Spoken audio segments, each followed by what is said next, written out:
it does make me. It just makes me laugh a lot. I mean, and I got to spend a day with Dave Matthews, who knew who I was, which I was kind of thrilled about because I'm a fan, and just the idea that I was actually working with Dave Matthews made me laugh. And George Takei. I mean, come on, this is pretty George is crazy. awesome, man. I'm a big George Takei fan. So Oh, I love George.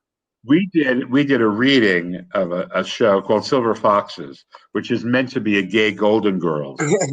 And well, I don't think it's going to go anywhere. But we played the couple. I was B. Arthur, and he was Betty White, and we had Leslie Jordan was Rue McClanahan, and it was and who did we have? Was there an old? There wasn't an old lady, but there was.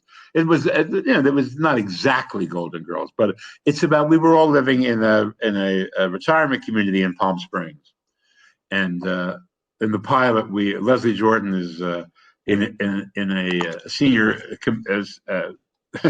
center run by evangelicals, and they're not having him at all, and so we kidnap him and bring him to live in our pool house. Anyway, and George and I were a couple, and we had a great time doing it because, well, he's a really funny guy, very, very arch and very subtle, as opposed to me, who's all over the place. That show sounds like it'd be a funny show. We thought so. I mean, there's such a thing as too gay for Logo. Can you believe that? Logo, it shows Golden Girls. That's their biggest show. So, but as was said to me, well, everybody has a funny old lady in their family. Not everybody has a gay uncle. I said, look around, look again, check around. You didn't go deep enough. That's funny. So what do you do as far as activism? Well, it's been a long and hoary road. It started with AIDS, basically. I mean, it started because it was affecting the gay community, and nobody wanted to touch it. They were scared of it, kind of like COVID at the beginning.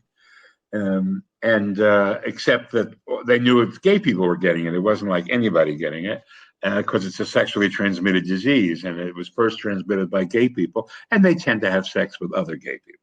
So that was how the virus was spreading, and we didn't even know it was a virus at that point. So nobody wanted to go near it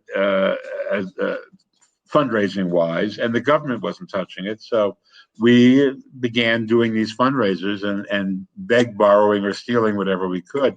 And I would go to people and I would say, if you do my disease, I'll do your disease. So I became familiar with all the big diseases. I did cerebral palsy and spinal bifida. I mean, I did all those things in exchange for them making appearances. And then Elizabeth Taylor stepped in after Rock Hudson got sick, and she gave the whole fundraising thing legitimacy. And in England, Princess Diana stepped in, and she gave it legitimacy over there. So there was a lot of activism for me was around that, was around raising money for that. And that once there was the cocktail and people were not dying in such numbers, and a lot of the activism community shifted to marriage equality, because we realized that was the only way we were going to become first-class citizens, was to have something big like that, where they couldn't discriminate legally. And you see what's going on now is all they have left to discriminate by is religious issues. They claim, they have a religious right to discriminate, which is crazy. But that was because marriage equality eliminated that. So that my activism has been around that. And of course, I grew up Jewish. And when you grow up Jewish, you learn that a lot of people hate you. A lot of people aren't going to help you, and you have to do it for yourself. And I always thought that was a great mantra for gay people too. You got to do it for yourself. So I was in there with various Jewish causes and gay causes, and those are my two minorities.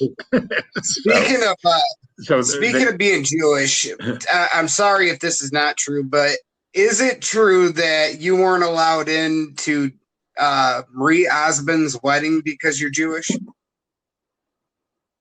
Yes, that's true. Her wedding was at the Mormon Tabernacle in Salt Lake City, and nobody no non-Mormons are allowed in.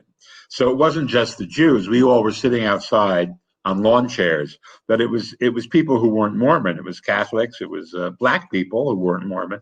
But I don't think there were black Mormons back then, unless I'm misspeaking.